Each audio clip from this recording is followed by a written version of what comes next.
तो क्या कभी ऐसा महसूस हुआ है कि दिमाग जैसे एक ही नेगेटिव सोच पर अटक गया हो? बार बार वही चिंताएं, वही भावनाएं, और ऐसा लगता है मानो कोई अदृश्य शक्ति हमें आगे बढ़ने ही नहीं दे रही। ये एक बहुत ही आम एक्सपीरियंस है, जैसे कोई गाना लूप पर बज रहा हो जिसे हम बंद ही नहीं कर पा रहे हैं। आज हम दिमाग के इस चक्र के पीछे के साइंस को समझेंगे और जानेंगे कि आखिर इस लूप को तोड़ा कैसे जा सकता है। तो चलिए थोड़ा समझते हैं कि हमारे दिमाग के अंदर आखिर चल क्या रहा है। देखिए, हमारे दिमाग में दो पावरफुल ड्राइवर्स हैं जो अक्सर हमें अलग अलग दिशाओं में खींचते रहते हैं। ये एक तरह की दिमागी रस्साकशी है। एक तरफ है हमारा इमोशनल वॉचडॉग, यानी अमिगडाला, जो हर वक्त खतरे की घंटी बजाता रहता है। और दूसरी तरफ है हमारे दिमाग का लॉजिकल सीईओ, यानी प्री फ्रंटल कॉर्टेक्स, जो सोच समझकर फैसले लेता है। अब प्रॉब्लम यह है कि हमारा ये वॉचडॉग अक्सर इतना ज्यादा शोर मचाता है कि सीईओ की आवाज दबी जाती है। इसे ना एक सी सॉ की तरह सोचिए। जब हमारा इमोशनल वॉचडॉग डर या गुस्से से उछलता है तो हमारा लॉजिकल सीईओ वाला दिमाग वो नीचे चला जाता है। दोनों एक ही समय में टॉप पे नहीं रह सकते। और देखिए, दिमाग की ये जंग सिर्फ कोई किताबी बात नहीं है, ये असली है। चलिए एक न्यूरोसाइंटिस्ट की कहानी जानते हैं जो खुद इस लड़ाई के बीच में फंस गईं और उन्होंने एक ऐसी खोज की जिसने सब कुछ बदल दिया।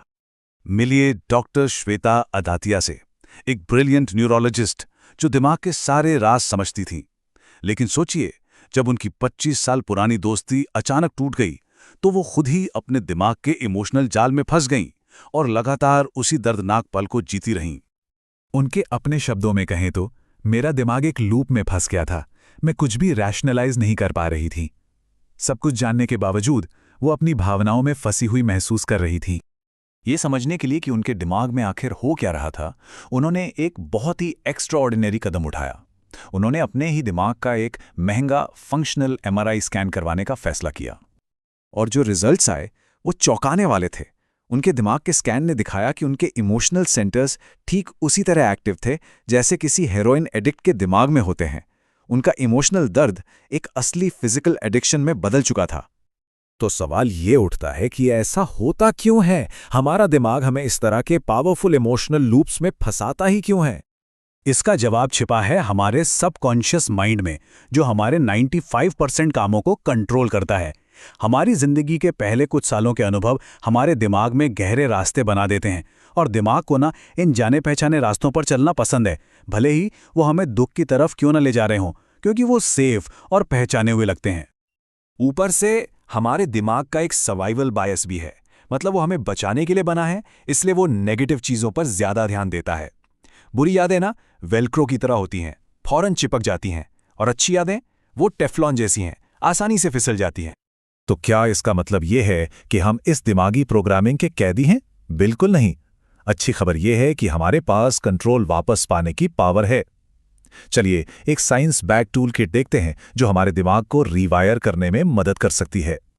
अपने लॉजिकल सीईओ ब्रेन को वापस ड्राइविंग सीट पर लाने के लिए 3 पावरफुल स्टेप्स हैं। पहला, नेम इट। अपनी भावना को पहचानिए और उसे एक नाम दीजिए, जैसे मुझे गुस्सा आ रहा है। दूसरा, ऑब्जेक्टिफाइड। उस भावना को ऐसे देखिए जैसे वो आपके सामने टेबल पर रखी कोई चीज हो, इससे आप उससे एक दूरी बना पाएंगे। और तीसरा, अपनी सांसों पर काबू पाइए। अपनी सांस को धीमा करके अपने मन को शांत कीजिए। और हाँ, सांस की पावर को कम मत आंकिए। हजारों साल पुरानी योगिक विद्या भी यही कहती है, चले वातम चले चित्तम। जैसे सांस चलती है वैसे ही मन चलता है। अपने मन को शांत करने की चाबी अपनी सांस को कंट्रोल करने में ही है। तो ठीक है, ये तो हुई ज्ञान की बात, पर हमें इसे अपनी डेली लाइफ में कैसे लागू करें? यहाँ 3 सिंपल लेकिन बहुत पावरफुल आदतें हैं जिन्हें आज से ही शुरू किया जा सकता है दिमाग को रीवायर करने के लिए। आदत नंबर 1, अपने दिन का पहला घंटा फोन फ्री जोन बनाइए।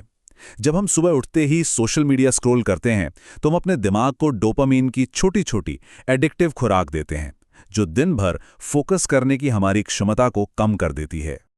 आदत नंबर 2, रात को सोने से पहले एक मेंटल रिहर्सल कीजिए। अपने अगले दिन की कामयाबी को विजुअलाइज कीजिए। ये आपके दिमाग को सफलता के लिए तैयार करता है, जिससे मुश्किलों के प्रति हमारा इमोशनल रिएक्शन कम हो जाता है। और तीसरी आदत है ग्रैटिट्यूड, यानी आभार प्रैक्टिस करना। और ये सिर्फ थैंक यू कहना नहीं है, बल्कि उसे दिल से महसूस करना है।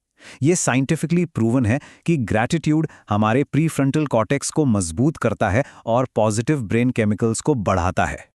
तो आखिर में हम क्या कह सकते हैं? यही कि हमारा दिमाग कोई पत्थर की लकीर नहीं है। ये एक डायनामिक, अडैप्टेबल मास्टरपीस है जिसे रीशेप किया जा सकता है। हमारे दिमाग की कहानी का अगला चैप्टर अभी लिखा जाना बाकी है। सवाल बस ये है कि क्या आप वो कलम उठाएंगे और लिखेंगे क्या?